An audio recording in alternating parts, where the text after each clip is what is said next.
لا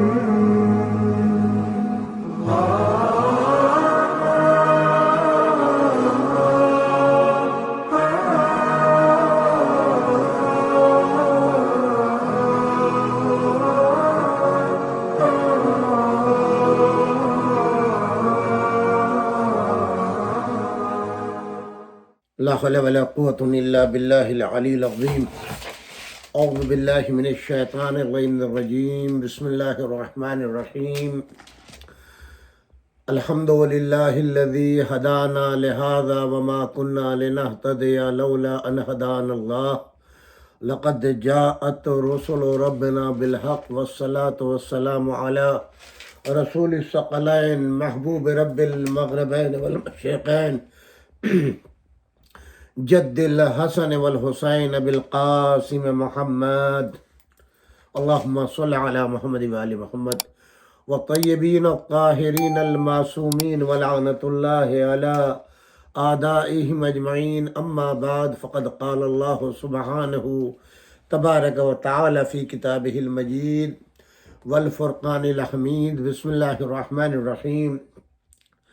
هل أتى على الإنسان حين من الدهر لم يكن شيئا مذكورا إنا خلقنا الإنسان من نطفة أمشاج نبتليه فجعلناه سميعا بصيرا إنا هديناه السبيل إما شاكرا وإما كفورا إنا أعتدنا للكافرين سلاسل وأغلالا وسعيرا.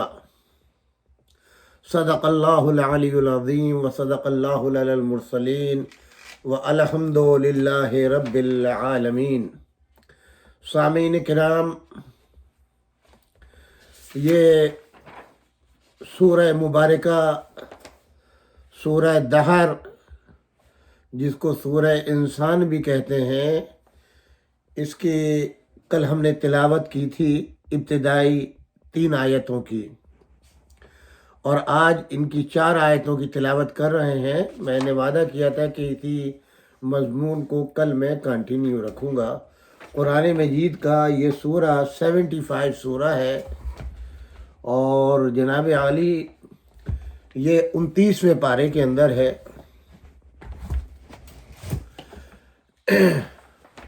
کیونکہ ماہ رمضان کی برکتیں، اس کا خیر، فضیلت، اس سب کا تذکرہ ہے، اور ماہ رمضان کی جو بہار ہے وہ تلاوت کلام پاک ہے.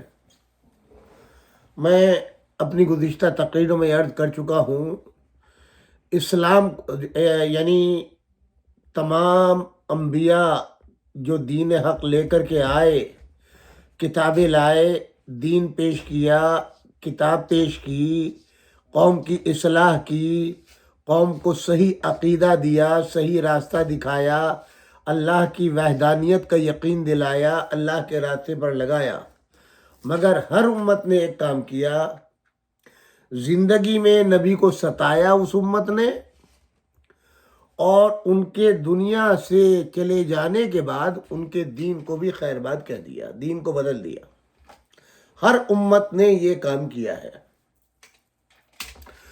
تو جب ہر امت نے یہ کام کیا ہے، اور یہ بھی روایات ملتی ہیں کہ ہمارے نبی اکرم صلی اللہ علیہ وآلہ وسلم کو اللہ نے یہ فرمایا، اے میرے نبی، جتنے ظلم و ستم تم سے قبل کے انبیاء پر پڑے ہیں وہ سب کے سب تم پر پڑیں گے، مگر تم میں اور ان میں ایک فرق ہوگا. وہ یہ، ہر نبی نے تبلیغ کرنے کے بعد جن مصیبتوں کا مقابلہ کیا، جن پریشانیوں کا مقابلہ کیا، ایک وقت وہ ضرور ان کی زندگی میں آیا کہ انہوں نے اپنے اللہ سے عذاب کی استدعا کی، اپنی امت کے خاتمے کی دعا کی، ان کو فنا کر دے، ان کو نیست و نابود کر دے. قرآن مجید میں وہ تمام آیات، واقعات موجود ہیں. حضرت نوح کے لیے واقعہ ملے گا، حضرت موسیٰ کے لیے ملے گا، ہر نبی کا تقریباً، حضرت لوط علیہ السلام کے لیے ملے گا. جب آپ قرآن پڑھیں گے تو آپ کو سارے واقعات مل جائیں گے. یعنی امتوں نے اپنے اپنے نبی کے اوپر ظلم و ستم ڈھایا، اور وہ وقت آیا کہ اس نبی نے بد دعا کی، مگر اس نبی کو مجبور کر دیا اللہ نے رحمت للعالمین بنا کر۔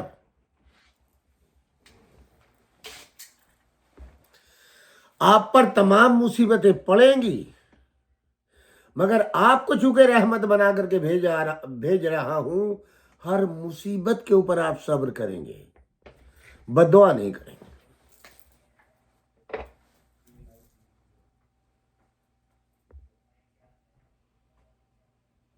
تو جب تمام انبیاء کی امتوں نے دین بدلا ہے، تو یہ کیسے ممکن ہے کہ ہمارے نبی اکرم صلی اللہ علیہ وآلہ وسلم کی امت دین نہ بدلے؟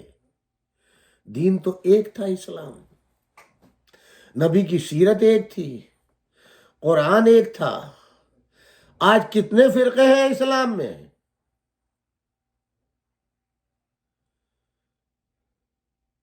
کتنے گروہ ہیں اسلام میں؟ یہ کس نے کیا ہے؟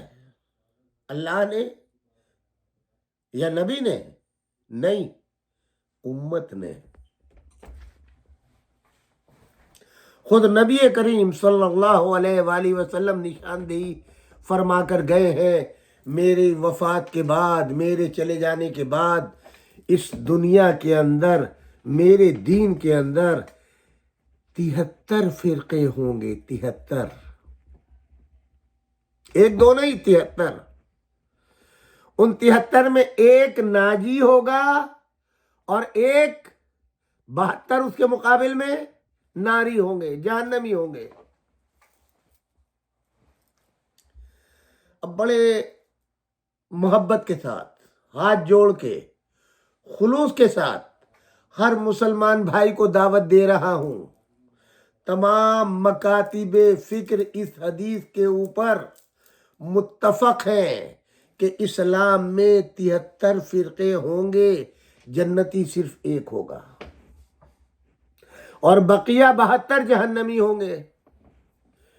تو جب یہ حضور اکرم صلی اللہ علیہ وآلہ وسلم نے فرما دیا کہ ایک ناجی ہوگا اور بقیہ سب کے سب 72 فرقے جو ہیں وہ جہنمی ہوں گے، میں بھی اس میں شامل ہوں۔ میں یہ دعویٰ نہیں کر رہا ہوں کہ میں جنت میں جا رہا ہوں، میں نہیں یہ دعویٰ کر رہا ہوں، میں بھی آپ کو دعوت فکر آپ کو بھی دے رہا ہوں، تحقیق کی۔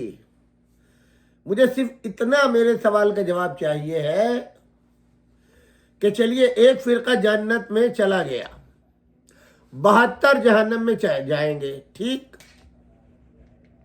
یہ کون ہوں گے؟ کلمہ گو، رائٹ، ہمارے نبی اکرم صلی اللہ علیہ وآلہ وسلم کی سنت پہ عمل کرنے والے، نمازیں پڑھنے والے، روزہ رکھنے والے، حج کرنے والے، جہاد کرنے والے، یعنی وہ تمام احکامات اسلامی پر عمل کرنے والے جو قرآن نے حکم دیا یا ہمارے نبی نے حکم دیا۔ تو ایسے دین کا فائدہ کیا ہوا؟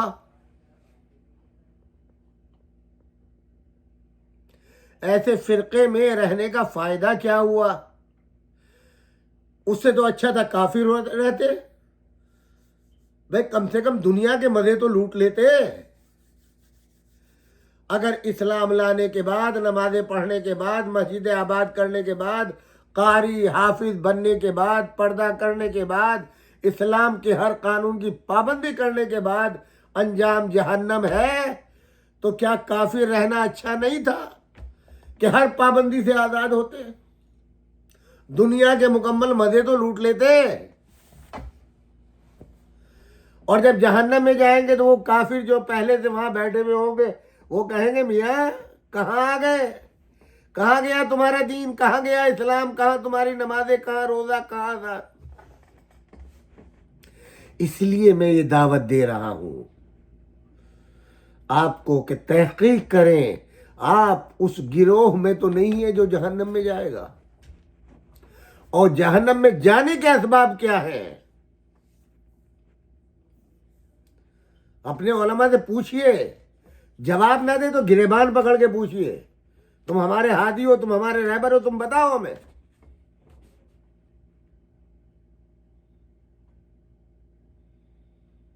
قرآن کی آیتیں پڑھے، حضور قیامت کے دن شکایت کریں گے، پروردگار اس امت نے میرے قرآن کو چھوڑ دیا۔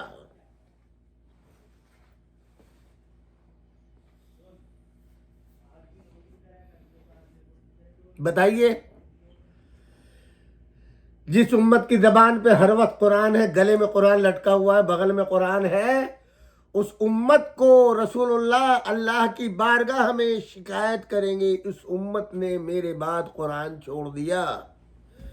اے میرے نبی صلی اللہ علیہ وآلہ وسلم، سینے سے قرآن لگا رکھا ہے امت نے آپ کی، اپنے ذہنوں میں بٹھا رکھا ہے، قلب میں اتار رکھا ہے، ہر وقت قرآن کا واسطہ ہے، ہر وقت زبان پہ قرآن ہے، اور آپ فرما رہے ہیں کہ قرآن چھوڑ دیا۔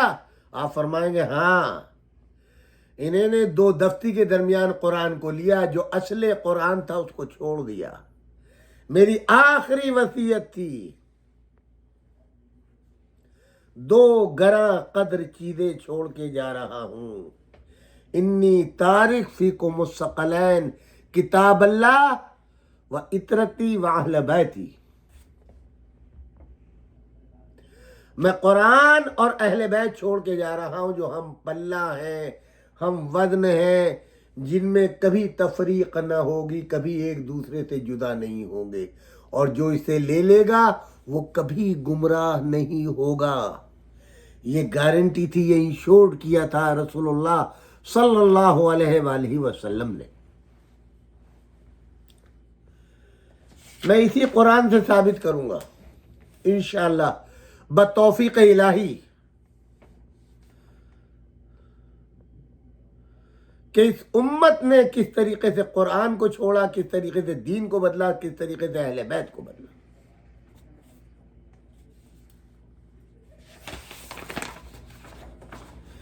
یہی سورہ دہر، سورہ انسان، یہ مدنی سورہ ہے۔ اس کو ہم کہتے ہیں، آپ سے نہیں، ہم کہتے ہیں، ہمارا فرقہ، ہمارا ایمان و عقیدہ ہے، یہ اہل بیت اطہار علیہم السلام کی شان میں قصیدہ ہے اللہ کا۔ یہ تحفہ ہے آل رسول کو اللہ کی جانب سے، یہ اجر ہے حسنین کریمین کی بیماری کے سبب روزہ منت کا روزہ رکھنے کا شہزادی کونین جناب فاطمۃ الزہرا سلام اللہ علیہا اور جناب امیر المومنین علی ابن ابی طالب گھر کی کنیز فضہ اور خود حسنین کریمین۔ یہ سورہ مدینے میں نازل ہوا، اور مشہور علماء کا نظریہ اور عقیدہ یہ ہے کہ یہ سورہ مدینے میں نازل ہوا ہے۔ تفسیر قرطبی جلد نمبر 10 صفحہ 6909۔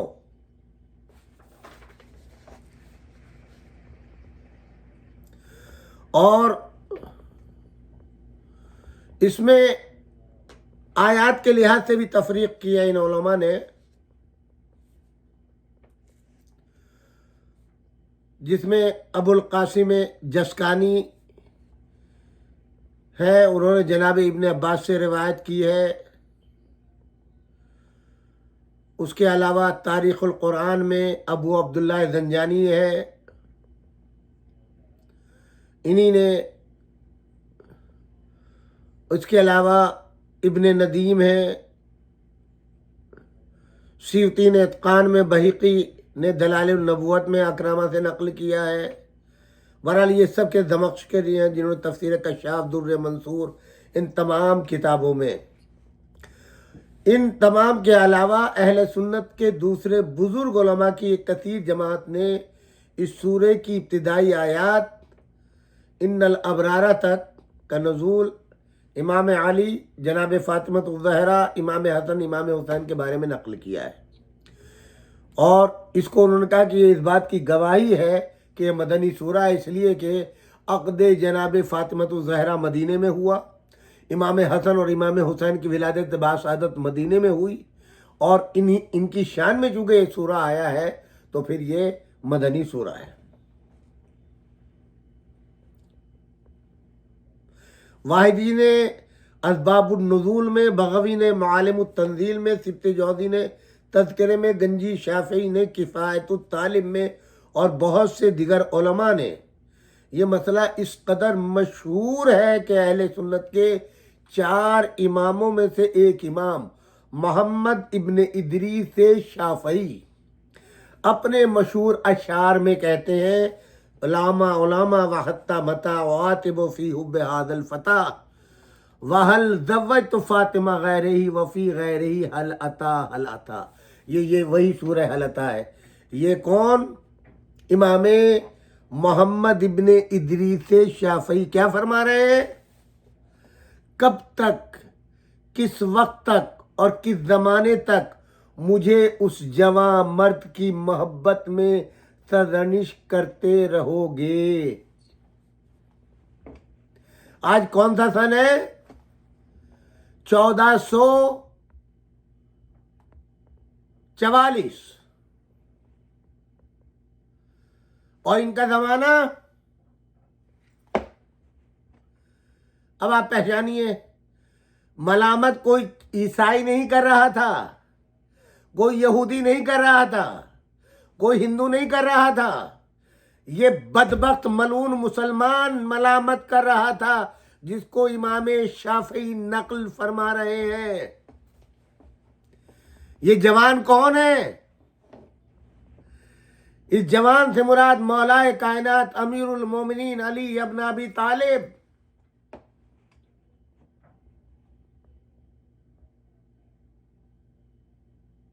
یہ امام شافعی فرما رہے ہیں اور سوال کر رہے ہیں: کب تک، کس وقت تک اور کس زمانے تک مجھے اس جواں مرد کی محبت میں محبت کرتا ہوں نا علی سے، اس کی محبت میں میری سرزنش کرتے ہو تم؟ کب تک، کس زمانے تک؟ اور اب آگے سوال کیا ہے؟ کیا فاطمہ زہرا سلام اللہ علیہا کی اس کے علاوہ کسی اور سے شادی ہوئی ہے؟